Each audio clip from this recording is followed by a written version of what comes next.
Hi everyone, this is Ben Guest, and as some of you may know, I've just finished my first semester in film school. I'm getting my MFA in film production at the University of Southern California. USC is usually considered as one of the top three film production programs, film schools in the country, along with NYU and AFI. And I thought it would be helpful for people who are interested in filmmaking, interested in storytelling, interested in potentially going to film school and potentially going to film school at USC to hear about my experience and some of my classmates' experiences. So my three guests today are Kirsten Vanderbilt, Red Coltrane, and Ant Roberson. We're talking lessons learned after our first semester of film school at USC. Enjoy. Okay, Kirsten Vanderbilt, Anthony Robertson, and Red Coltrane, thank you so much for joining me today. We're all classmates, having just finished our first semester for our MFA in film production at the School of Cinematic Arts at the University of Southern California. And let's start with, what's the biggest lesson you learned this semester? Trust your instincts, both creatively and personally. I know in my experience, having had no camera or actual filmmaking experience, it was difficult trusting that I could do the job, that I could create something, that I could write something that I'm passionate about. Meanwhile, the back of my head and thinking like, I don't know the buttons. I don't know if I have the right camera angle or am I editing the way that they wanted me to? And sometimes it's about letting go the instructions and just intuitively think of the things that you want to say, the things that you want to express. And when you trust yourself, the art, the creativity will flow. And that's something, that confidence, that trust your instincts came at the very end of the semester when I felt like I can create something. I could have something that I really want to say and tell the world. And I think that's important. And no matter what experience that you coming into the program or not, believe in yourself and trusting that you have something to say, that you have a voice, and that your point of view is valid for everyone. And you always have something to share. So trust your instincts. 100%. Kirsten, can you think of an example during the semester where you either did or did not trust your instinct? I think with the first exercise, I was doing a piece where a guy who was afraid of his own girlfriend because she's a sports fanatic. And that was the first project where I was using the camera for the first time, a actual professional camera, because a lot of times I've used the phone. And being on set for the first time, there were things where I got confused with and what I wanted to say because I was so focused in on, did I get the white balance? Did I zoom into focus? All of these things. And so I lost creatively what I wanted to say. And I was unsure of myself and looking to my trio mate and asking her, like, oh, what do you think about this? Do you think this is okay? Without relying on what do I think that it's okay? How do we want to shoot this? How do we want to portray fear, portray excitement, humor on with the actors? So I think being on set for the first time and knowing as and I was directing that, how can I communicate with actors and Mm. communicate my vision? And sometimes it got a little muddled because I was unsure if I could do the filmmaking job. And I was asking for everybody else's opinion without consulting myself first of what I wanted. So that's the biggest lesson moving forward throughout the semester. That's a great example. And so just so the audience knows, so your first semester, the big class you take is called 507, and you do 4 exercises. This year, because of the Omicron wave, we did the first exercise basically on our phones while we're still zooming in, and then 3 exercises in person. And when you get to campus, you're assigned 2 other classmates as a trio, and you all crew on each other's shoots and exercises, which I like that they call them exercises and not yet projects. Okay, Red, biggest lesson learned this semester. I love what you said, Kirsten. I completely agree. Just trusting your instincts is great. For me, I think preparation. That is so important. And I knew that coming in, but I think not just working on my own sets, but working on my colleagues' sets. And you can just tell what good preparation looks like, or rather, I should just say, you can tell different styles of preparation. Some people just prepare differently. I'm the kind of person where I'm like, I'm going to get, I know that there's some details that are just going to be worked out on set, but everything that I can prepare for ahead of time, I do. And I don't want to have to think about scrambling. I don't want to have to any of that. I'm like, I want to come on set and be able to relax. That's my most important thing on set is just having a relaxed environment, both for me, my crew, and my actors. And the more, if I don't prepare, if there's something I'm worried about ahead of time or on set, if there's something that I didn't prepare for, that is just going to make me more stressed out. And I think watching and working with other people who on in the moment had, because they didn't prepare, some now we have to switch things up and that's causing stress to everyone on set. I'm just like, that is just a huge lesson for me. I think, what is there that super cliche saying, fail to prepare to fail? And I'm just like, I feel like I have watched that happen a few times where we get on set and we just don't have enough time because certain things weren't prepared for ahead of time. And so I think with filmmaking, these movies, one of our professors said it's a small miracle that any movie is made. And there's just so many moving parts all the time. And I just think that the most important thing for me is just making sure that anything that I can wrap up ahead of time, I will. That's such a great point, Red. And I'm like you. I like to have everything organized and prepared to a T as much as possible. And you made the great point that doing that not only is going to save you time on set, but I think the even more valuable thing is it frees up brains because I'm sure the experience we all had is once you get on set as the director, it's just a never ending stream of questions and decisions, and decision fatigue is real. So if we now have to spend X% of our brain space and decision making space on stuff that we could have organized ahead of time, then we're not making the best film we can. And Without that preparation, because I think it's a great note, because without that preparation, it's a chance that somebody's gonna ask you a question that you do not have the answer to. And that is the last thing that you want as a director, the leader of the charge, the general in the army, the commander in chief. You gotta have the answers. And that only comes with preparation. So I totally agree. I think the other thing that just came to me, I also like the freedom to have a little fun on set, do something that I didn't plan for. And you can't reach that point if you haven't already fleshed out what your original plan was. If I've prepared so much for what I wrote on the paper, what's on the script, I've got all that ready, then you get to the location, you meet your actors, the things can just happen. And I don't feel prepared to let new things happen unless I know the stuff I wanted in the beginning was already prepped and ready for. And so I also just want to be ready and prepared to have fun on set too, on top of what I had already planned. And that just comes with preparation for me. yeah, I love that because the other thing is no matter how much we prepare, something is always going to come up that we didn't anticipate. Some problem, some issue, something you have to solve on the fly. And so again, it's like the more preparation, the less number of things you're going to have to figure out on the fly. And what about you? Biggest lesson learned this semester? I agree with both people who spoke. You got to trust your instincts. You got to prepare. My second would be communication. I think that the ability to communicate and be vulnerable in that communication and make sense is hard, but necessary. But the biggest lesson that I took out of this semester is balance.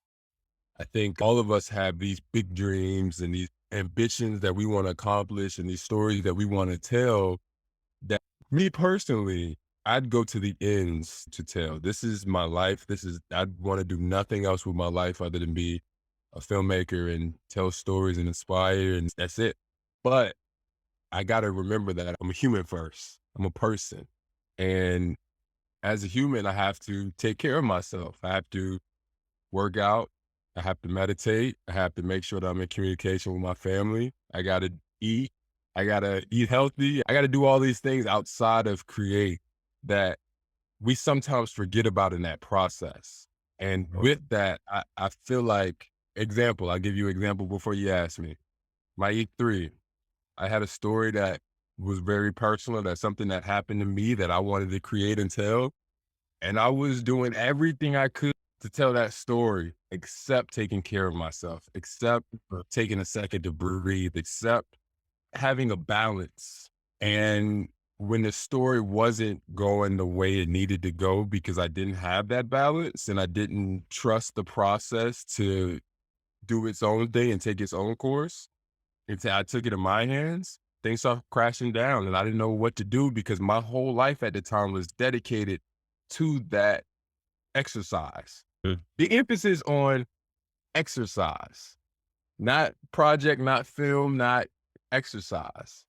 So I'm glad I learned that lesson then, but it came crashing burning. It just wasn't a good situation. My head wasn't in the right place and I got through it like we all do. We go through things and we get through it. But my E4, I told myself, I'm going to have balance. And I got up every morning, I worked out, I did my meditation, I made sure to call my parents, I made sure to call my sisters, I made sure I was eating healthy.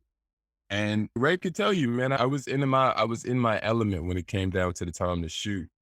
And the process was so much smoother.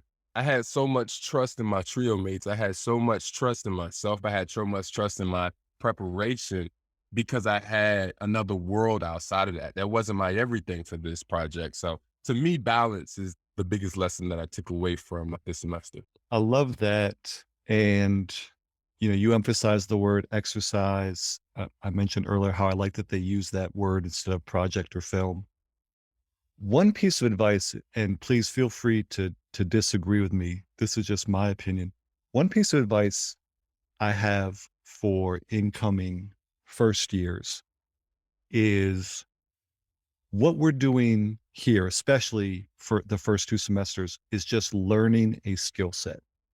Everybody has an artistic masterpiece inside of them that they want to make. But I think that sometimes people get caught up with like my E2 or my E4, or my 508 has to be a masterpiece, a student film masterpiece that will be my calling card into the industry or whatever. Rather than looking at it as exercises where this is helping me acquire a skill set. And so our class is 60 students, and then we're broken up into cohorts of 15 students. No one outside of the 14 other students in your cohort are ever going to see this exercise. One piece of advice I have similar to what you were saying, Ant, is everything doesn't have to be perfect, and you don't have to spend 18 hours a day for 2 weeks at a time burning the midnight oil trying to make it perfect, rather than just think about it as a series of exercises that are helping you acquire a skill set. Yeah. I agree. Yeah, I agree. And yeah, like I learned early on too, this is the place to make mistakes and not to be hard on yourself and learn those lessons now, because when you're inside the industry, you're going to have money attached and people that are depending on you, and the stakes are bigger. Versus here, where you're learning how to find your voice, learning your strengths as whereas, and also your areas of growth, and finding and learning other people who have those skills that you lack and that you need to prove on. So it's all about, like it said, taking care of yourself and self-care, and telling yourself, I'm learning and that's okay. And this is the time to make mistakes, time to fail and to try again. Yeah, exactly. And I like the word that Ant used of reps, because the other thing, to Red's point of being on other people's sets and seeing how other people direct and run their set, it's the stakes are zero right now, and we're setting the habits that will carry us forward as filmmakers. So sometimes if they cut a little corner here or there, it's okay. You kind of notice that. And it's, what about when the budget's $1 million or $20 million? What are you going to cut corners there? So it's also, I think another thought I have for incoming students is, like, you're setting your habits right now and the stakes are zero. So set good habits. And off of that, vulnerability. I, in my E3, was moving so fast and was so, just coming back around to your point, Ben, of when you have more responsibility. I was so into my E3 that when a moment came to use a piece of equipment that we weren't allowed to use, I didn't even think about it. It didn't register. It didn't register at all. It was like, oh, we can't get this shot with what we have, and you have something that can help us get this shot? Oh, let's do it. Or is it Cerule? All right, cool. Nah, I'm good. But that kind of cutting corners is how people get hurt on set. And it's small here. It's small. It doesn't mean much here. Yeah, you get slap on the wrist, it's film school, bad grade, whatever, cool. But in real life, and you make decisions like that, it's a fine line that you're walking, and it could tip over on either side if you're not careful. So I totally agree with that statement, man. And yeah, you can't cut corners. You got to do it the right way, but that comes with preparation. Yeah. And thank you for sharing that, Ant.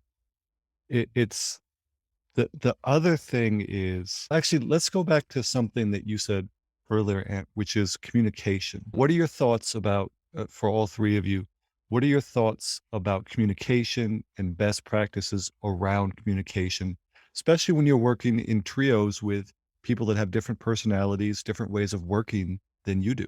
Red, do you want to go first? Sure. I was actually thinking about this too while Ant was talking. Advice. Look, a number of situations this semester have, I think, proved how personal all of this is to all of us. We are artists, and it's sometimes easy, I don't want to say to forget that. There's just so much work that we have to do as filmmakers to create our art. And at the end of the day, the product is this beautiful piece of art that is really personal to the person that made it. And so as we learn to become collaborators, as we learn to work with each other, I think it's wise to really just be vulnerable and share what you're feeling about each project that you're making. This can't be done alone. I think that's hard as well for some people who, I assume most of us are coming from backgrounds where we didn't have crews and stuff like that. Us getting into filmmaking, it was a very personal, independent endeavor before we got to film school. All of a sudden we have to work with other people, and we have to learn how to communicate our ideas, learn how to inspire passion from someone else about your own idea.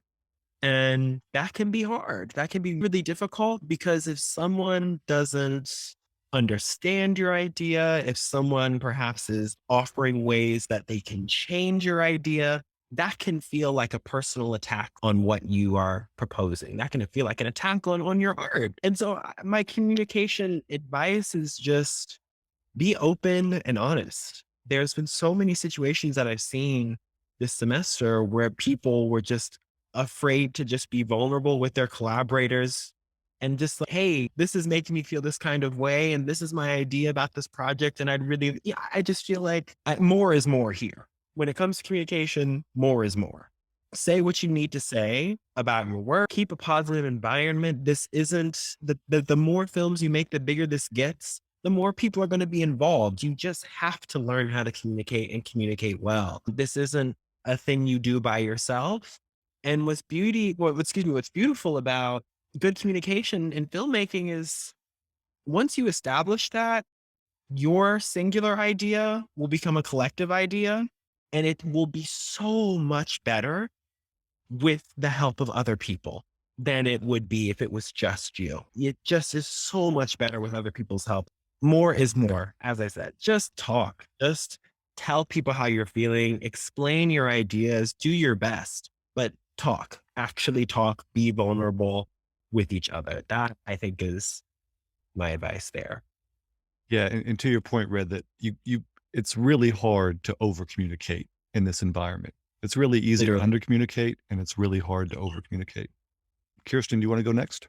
Yeah, just adding what Red said, and he talked about like the independent part. I think my experience, my trio, a lot of us have like very independent personalities. And coming into this program, I had expectations of I want to work so much with everyone and I want to get involved with your projects.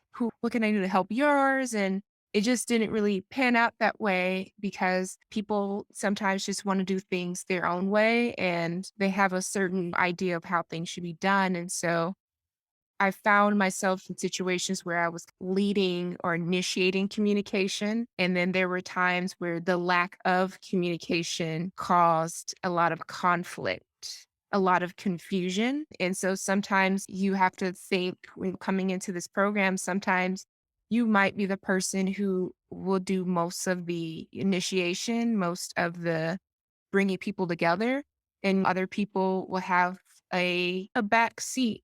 It's okay to be the one who's like reaching out and be like, "Hey, what about this? What about that?" And being transparent with your trio. Sometimes you're going to be put in that position. And yeah, and with other people, you just meeting where they're at.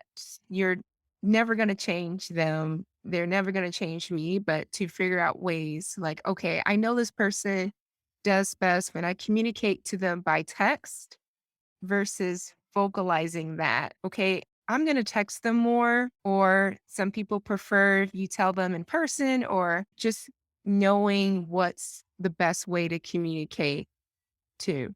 Definitely, 100%.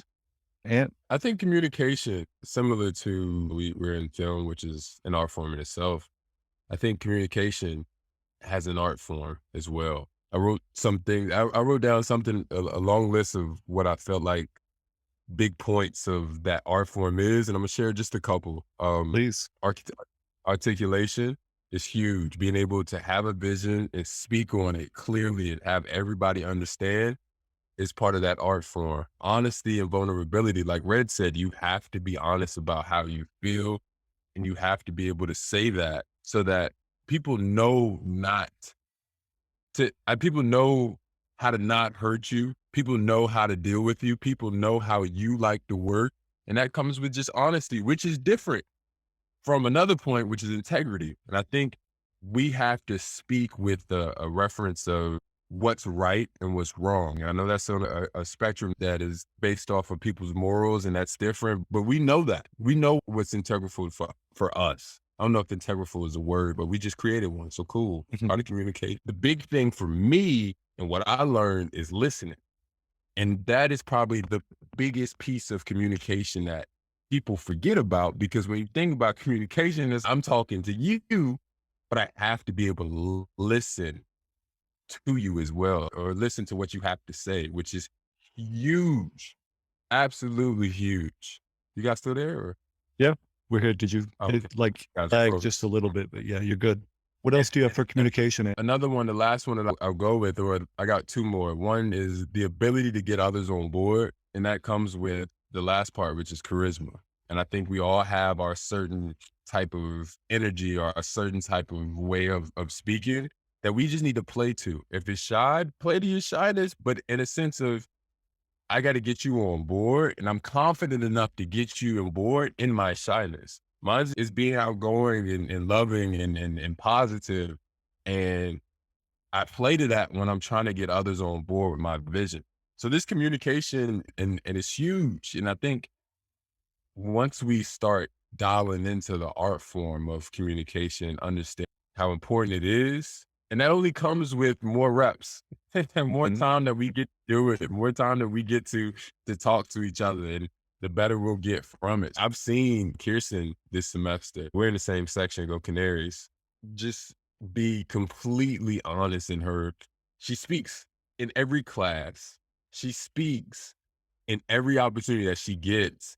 And one, seeing her become more confident has inspired me, but two, how she takes every piece of this art form and is an extremely effective communicator, I think set a standard for our class because nobody was afraid to speak after her. Every time she spoke, it was like a herd of bison chasing after a rabbit or something like that. And we're asking the teacher questions and we're flowing and asking each other questions. And it comes with just one person. And she was that catalyst for us. But that the communication and vulnerability in that communication is the beginning of the art form that it takes to really be an effective communicator.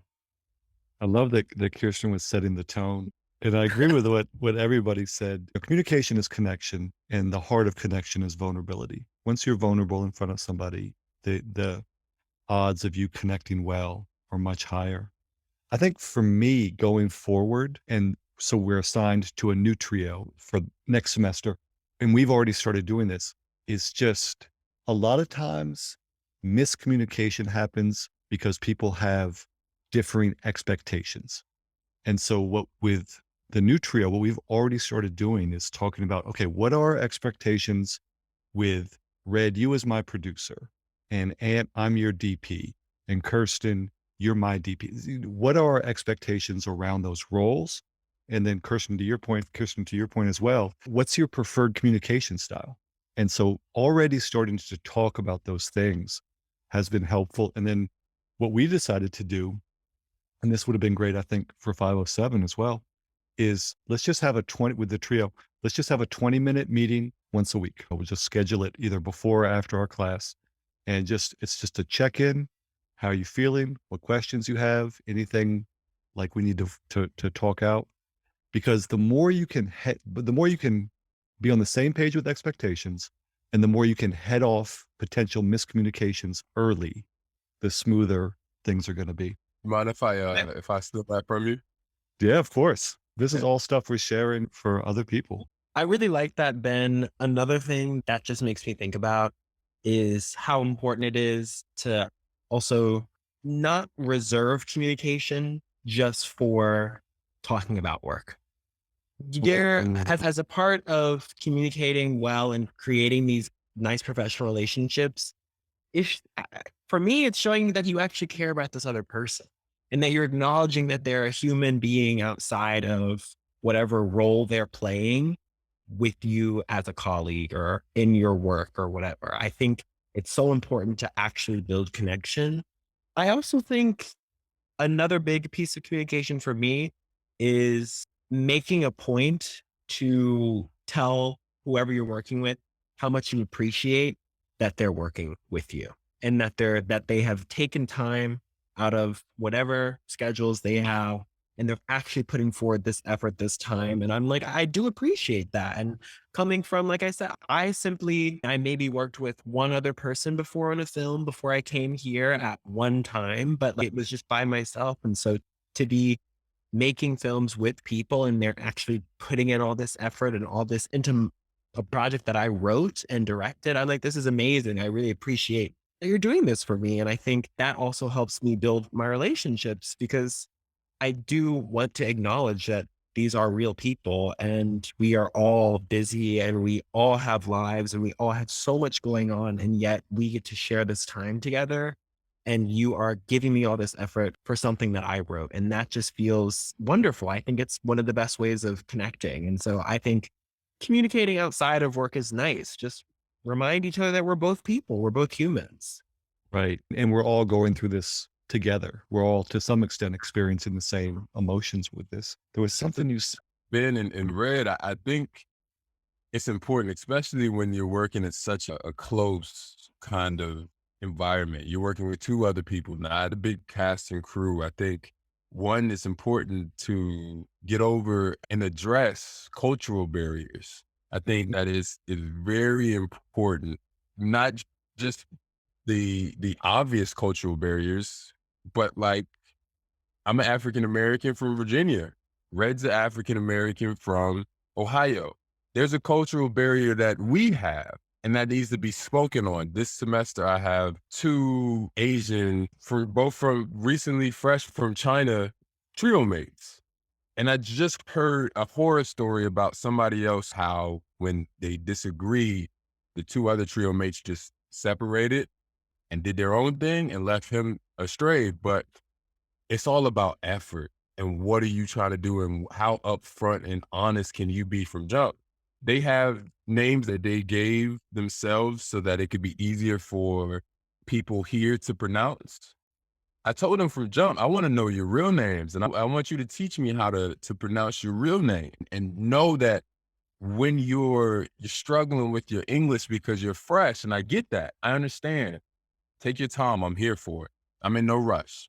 I have no place else I'd rather be than with you, and that acknowledging that cultural barrier allows them to sink into their trust with me, and we'll fly. I know me and my trio will fly in the fall. So I think that's something that we all need to acknowledge and something that we don't need to be afraid of or be afraid to step on anybody's toes, because once that's spoken and out the way, we got bigger fish to fry. Love it. Just adding to what Ann said, I think that's really Please. good because you're coming into a program with people from different experiences, walk of life, personal experiences, good and bad, and different languages, different native tongues, cultures, regions, and empathy is important and to understand when you're creating a film, everyone's going to have their different point of view and you have to let go your own ego. Think about, okay, I may not have that point of view, that experience that person wants to portray on film, but at least I'm going to have empathy and at least I'm going to give it my all and find ways to like communicate with grace and with also putting yourself in that other person's shoes. And that's moving forward. You're going to be working on a lot of short films that whether you agree or disagree with the content, if you put away your selfish, oh, this is not my experience, just communicate with your trio, whoever, and okay, how can I make this better? Can you explain to me how that experience impacted you? Like I had no idea, and communicate with them. And once you get understand their point of view, their perspective, it can inform how you can help make that project better. And I think with all of this, for an incoming student or incoming students, what we're saying is the sooner you can sit down with your trio and one, just get to know each other as people, and two, explicitly talk about what are your expectations, what are your preferred communication styles, and what are you good at? What do you like to do? And what are areas for improvement? And I think even beyond that, kind of going to Red's point, how do you like to receive feedback about your art? Because to quote Erica Badu, I'm an artist and I'm sensitive about my shit, right? So it's what kind of feedback do you like to get and what kind of feedback is not helpful? I think the more you can be mindful and explicit about those conversations earlier, the better it's going to be. Okay, now let's go from the big macro, big lessons, communication, all that stuff, and let's zoom way in. What is something small, but you would definitely do differently or wish you had known ahead of time or thought about ahead of time? So while you guys are thinking, because I'm springing this question on you, I'll say one of mine, which is, and it's so simple, and I just wish I'd done it earlier and thought about it, which is you get on set, you're shooting, and you're checking the camera, you're checking the monitor, all of that. But it's so easy at break time to just pop the HD card out, put it in your laptop, and check your footage. And I didn't have any major issues with footage, but I just wish I'd done that because I would have seen, this was a little bit out of focus, or I didn't like how this was framed, or I need to get more coverage of this. And it's so easy. It takes 5 minutes. And so when I was DP for Tola's shoot, every time we had a new setup, I would just pop the thing out, check, make sure we got everything we needed for this previous scene and this previous setup. Takes 2 minutes, 3 minutes, and now we can move on. So a very small thing that's super helpful. Yeah, adding to that, checking the focus. Yeah, I both won, I think E3 and E4. There were a lot of times that I didn't check the focus because I'm doing everything else, directing and all those things. Just taking what you're learning in class and still translating that when you're on set and just even if you're a type of person that needs alarms or like a sticky note. I'm the type of person that needs like things written down. Even if you have those little things like, oh, check the focus, make sure you do those things. I think it will help. Yeah. And to that point, on my phone, I literally had a little checklist when I was operating the camera of, so on the cameras we have for 507, there's a waveform monitor for light, there's a light meter, there's a magnification to check focus, and then there's a peaking feature to check focus. And I just had my checklist, do the white balance, then check magnification focus, check peaking focus, check light meter, check waveform. In your head is, oh, I can remember that. But again, once you're on set and it's like bullets are flying, you might not remember that. So just having it on my phone, I could just, every new setup, let me just go through my checklist. And again, we're ingraining those habits. Red, and what do you have for something small you wish you'd know? I'm gonna go first because I know Red has a banger on his back. So I'm gonna go first. I got something really small. Smallest thing ever. Something that we always take for granted. We don't think about. Breathe. I wish I would have breathed more. In through my nose, out through my mouth. Bring it down. Calm the nerves. Relax. It's not the end of the world. It's only the beginning. Breathe. I wish I would have did a lot more breathing. Look, if you pretty much took, I'm like, that was my banger. Me, gotta take breaks. I'm so bad at that. Like when I'm in the zone, I'm in the zone. I won't eat. I don't take break. I'm just like, and that I'm so, and every time I remind myself, I'm like, oh, it's been 3 hours. I'm sitting in front of Avid for 3 hours. Like, I've been sitting, looking at this. I haven't taken a break. Like, it's just so easy to just get wrapped up. And it's funny because even before, I've had this conversation with myself before film school, even just take a second, breathe a little bit. But even I just every single time I'm in the labs, I'm like, Red, you gotta just, even just getting up, taking a walk for 10, 15 minutes, coming back to Avid, all of a sudden I'm not frustrated anymore. I had a little water, maybe went and got a snack, got a coffee, chatted with whoever I was editing with, like that. Even those 10 minutes will make the world of a difference. Just take a break on set.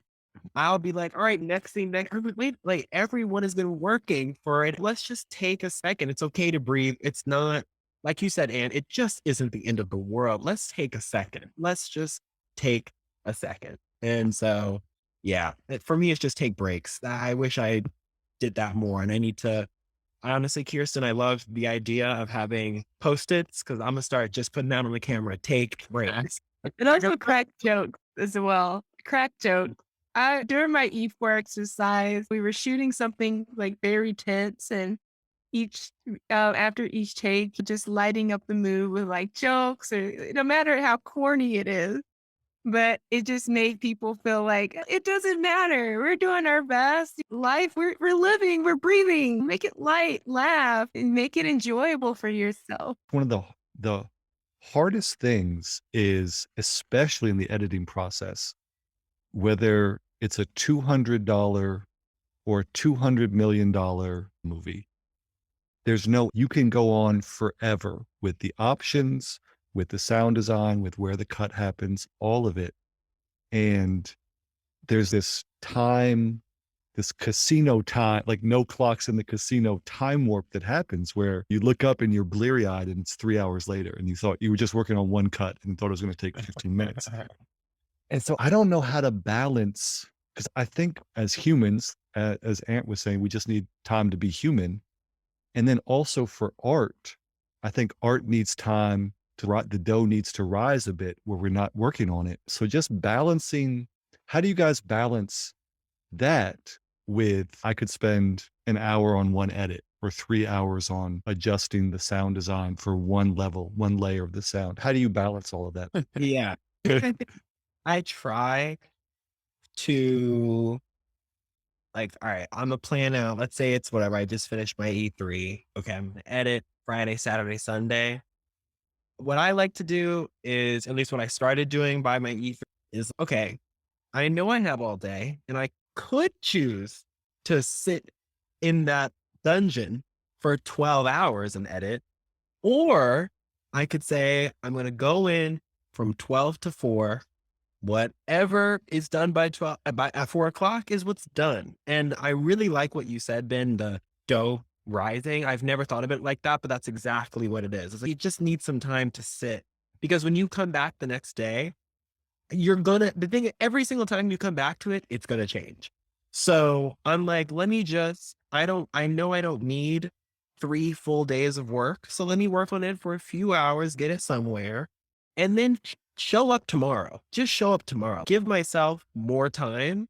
And I think so for me, it's just ahead of time knowing I have a hard stop at 4 o'clock or whatever. I have a hard stop at X hour. And even if I'm not happy with it, that's fine, because I'm just not going to be happy with it until I come back and see it 3, 4 more times.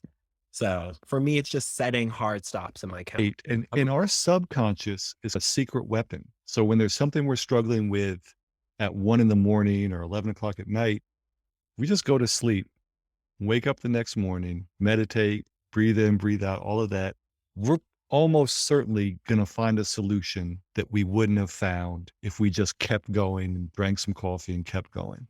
So trusting your subconscious to do its thing, I think, is helpful. And to go off of that point, I'm going to circle back to Kirsten's first point, and we're going to play a little bit of basketball with the Sixers, but trusting your intuition and trusting the process. I'm not the type of person who, I schedule stuff, but when it comes to editing, when it comes to writing, I just need to go until I can't anymore. In a sense of, I have to listen to myself when my stomach growls or my head starts to hurt or my fingers get a little tired.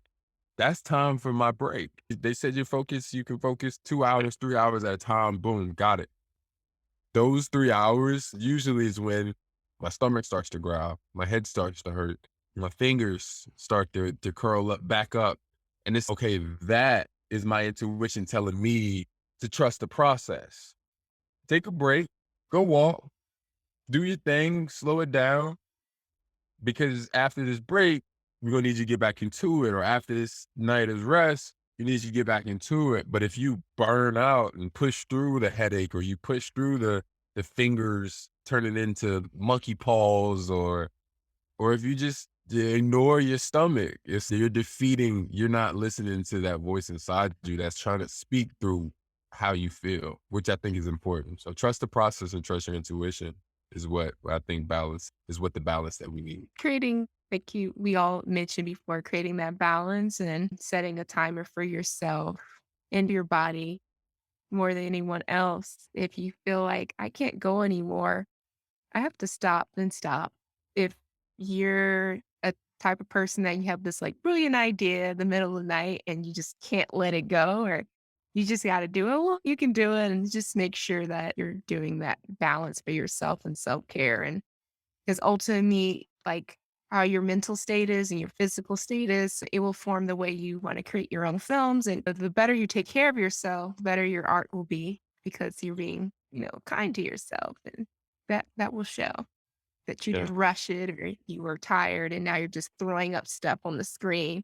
You're just editing anything. Two more topics. So speaking of art, and our art here at USC is storytelling, right? That's the thing that we're doing.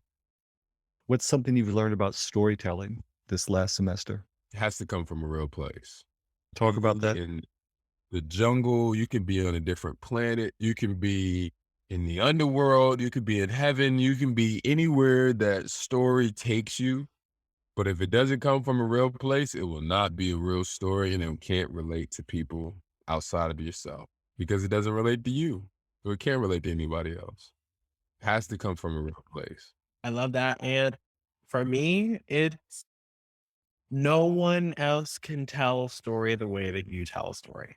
And just trust and believe in yourself, right?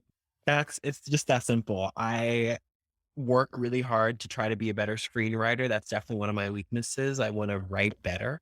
And in the process, I'm always like, oh, what do you think so-and-so would say? Or what have I seen in other, I hate, and I find myself like, why am I trying to be someone else? I will tell this story the only way I know how to.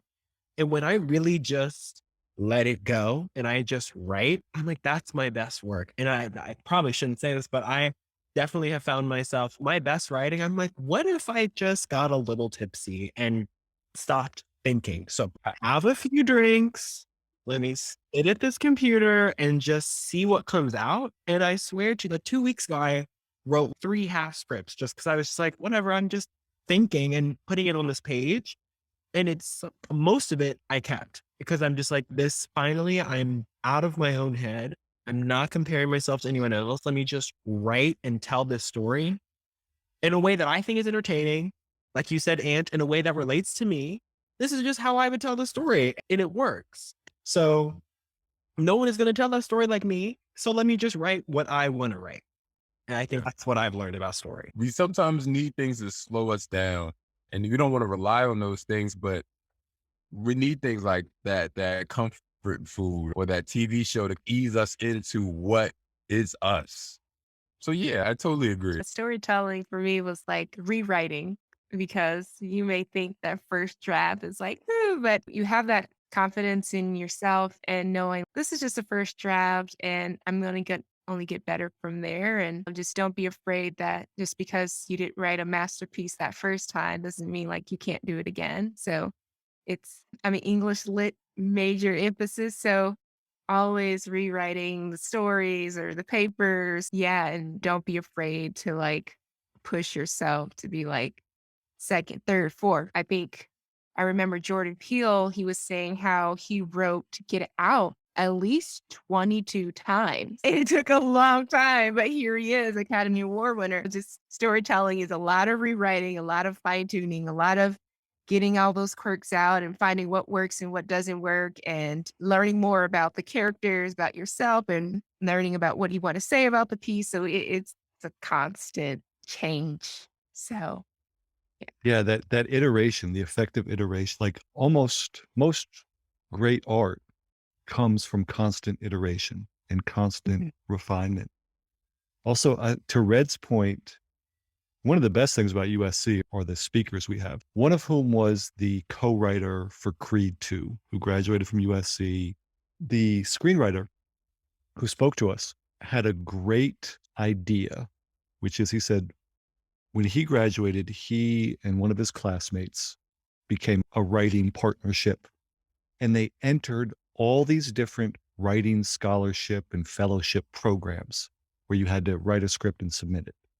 And he said they did that just to force themselves to have a deadline so they wouldn't be precious about what they're doing. And they were, to Ant's point, they were getting the reps in.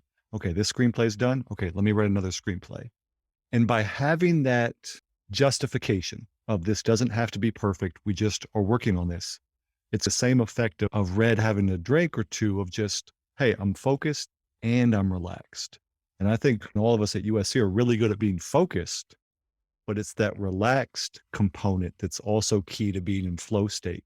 And so just giving yourself something, whether it's a martini or it's a deadline or it's whatever, of just, it's going to be done at this point. Therefore, I can relax and just do it. Yeah, totally. Okay, last thing.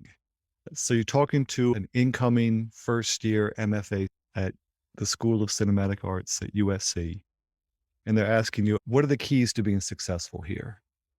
I would say going back, trust your instinct, taking care of yourself, and don't take yourself too seriously. Love all of those. Heavy on the don't take yourself too seriously. For me, I'm like, remind yourself it's school. It's just school.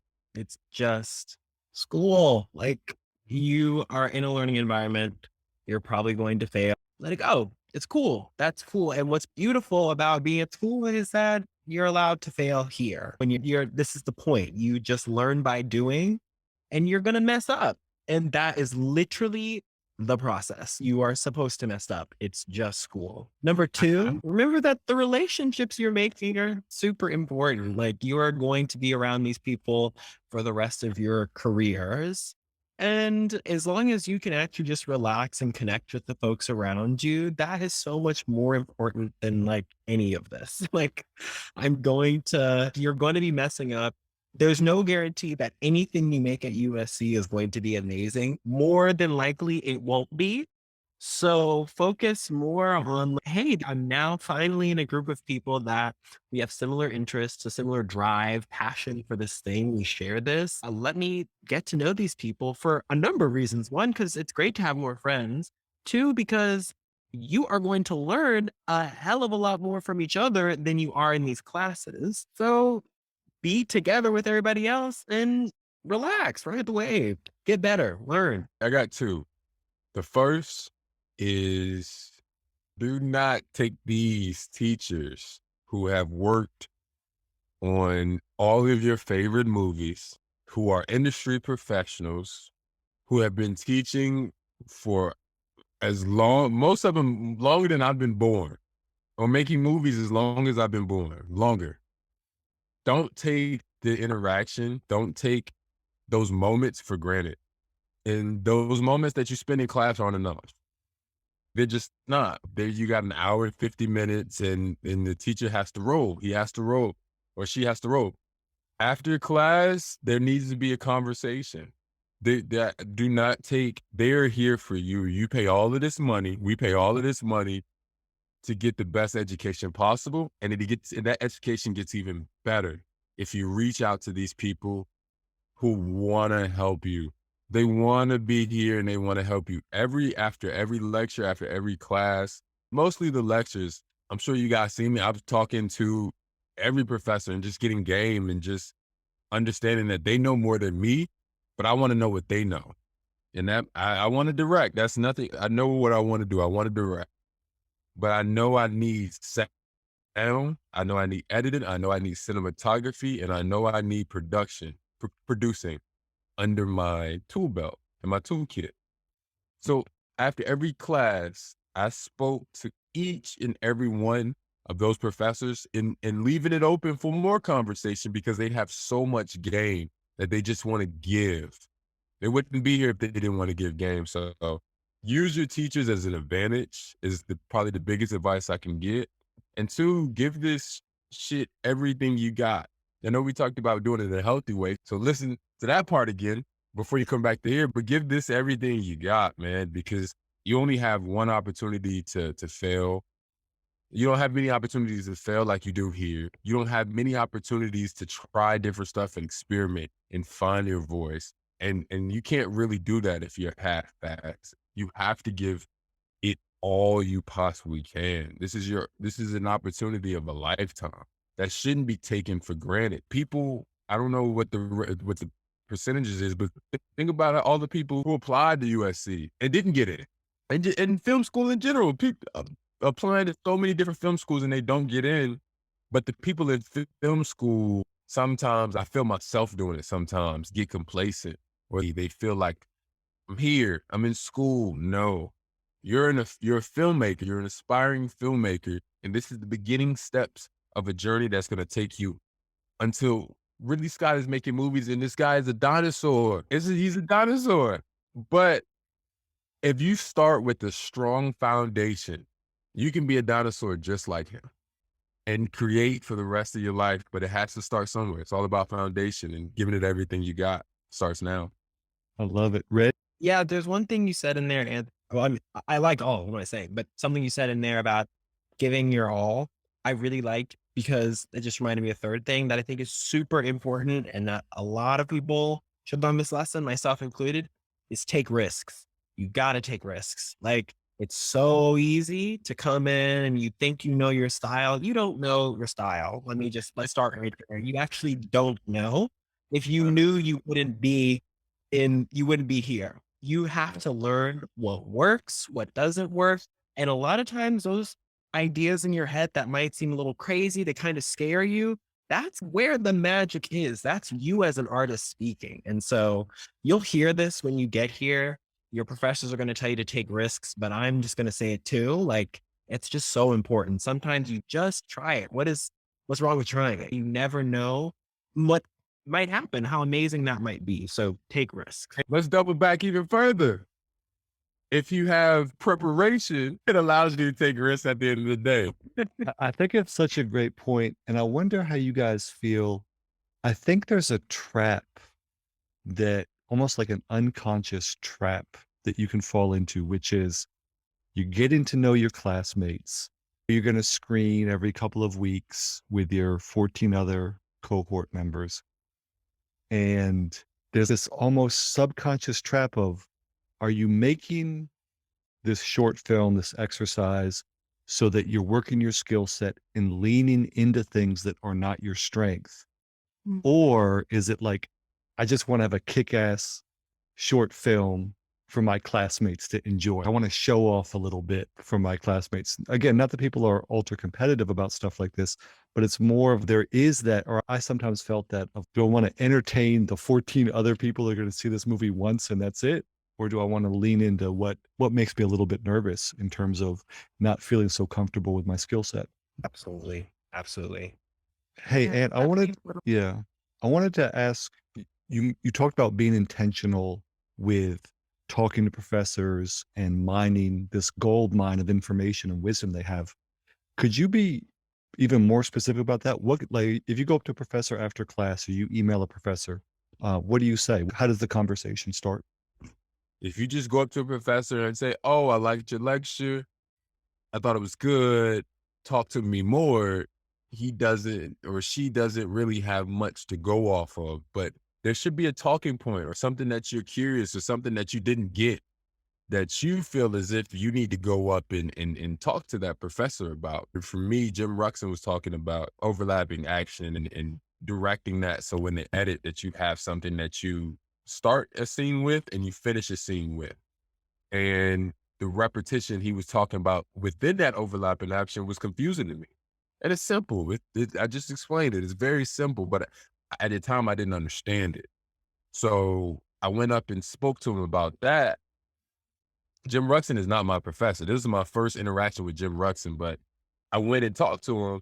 From there, so many more questions filled my head in that conversation. And it started off with an intense curiosity for something that I didn't understand, which was a snow avalanche, which avalanched into something that I still take with me, a conversation that expanded past editing. And I think you have to grow into whatever communication or whatever interaction with teachers and classmates with some type of curiosity that's intentional and it's honest. And that's, I think, the best way to get great answers, real answers, tangible answers that you can take with you and apply to your art and to your lifestyle. And once you have that first conversation, it's a lot easier to have the second one or the third one. Exactly. All right, peoples. I think we've got some great advice and wisdom and knowledge for any incoming students. Let's do this again after next semester and share what we learned. Maybe we'll just go each semester and share what we learned along the way, because we still have a whole lot to do and a whole lot to learn. But sometimes I find it helpful though, like for me, and this is one other little piece of advice, oftentimes I found some of the best notes or critiques to be from the essays, the student advice, the TAs for the class, because unlike, someone like a Jim Ruxin who's been editing films for 30 years, our essay is Daniel Sheehan. He was where I was 2 years ago. So his notes are a lot better calibrated for where I am with my skill set. So that's just another piece of advice, is that the essays are gold. Get to know them as well, and send them cuts or ask if you can send them cuts for feedback, because I found that to be incredibly helpful. Agreed. Santos for us was awesome. Right. I totally agree. All right, peoples, have a great summer and see you in the fall. And if people listening want to keep up with you, if you want to plug social media, where people can find you, please feel free to do that. Kirsten, we can start with you. You can find me on Instagram, Kirsten_Vanderbilt. Fantastic. Red? Also on Instagram at Red Coltrane. That's red like the color, but with 2 D's. Coltrane like John. And you'll find me. Nice. That boy is way smooth. He got the coolest name ever too. I might change my name to Coltrane. My Instagram is AROB, AROB Films on Instagram. And Yeah, would love to talk to anybody about anything. Congratulations to the people listening, whether they're coming to USC or going to any other film school or just interested in making films. Congratulations. That's a big step and a big decision. So, Yeah, congrats. Yeah. for sure. And I hope people out there will follow us along on our journey. And the last thing I'll say is going back to storytelling and people who may be coming into the program or thinking about film school or pursuing filmmaking, the feeling of sitting in a darkened room or a darkened theater with an audience who are engaging and reacting to the film you put together, it's an incredible feeling. It makes you want to make more movies. All right, y'all. Thank you so much. That was my conversation with Kirsten, Red, and Ant after our first semester of film school at USC. Thanks for listening, and you can follow all of my work at benbo.substack.com. That's benbo.substack.com. And you can sign up for my free email newsletter and get notified when new podcast episodes drop.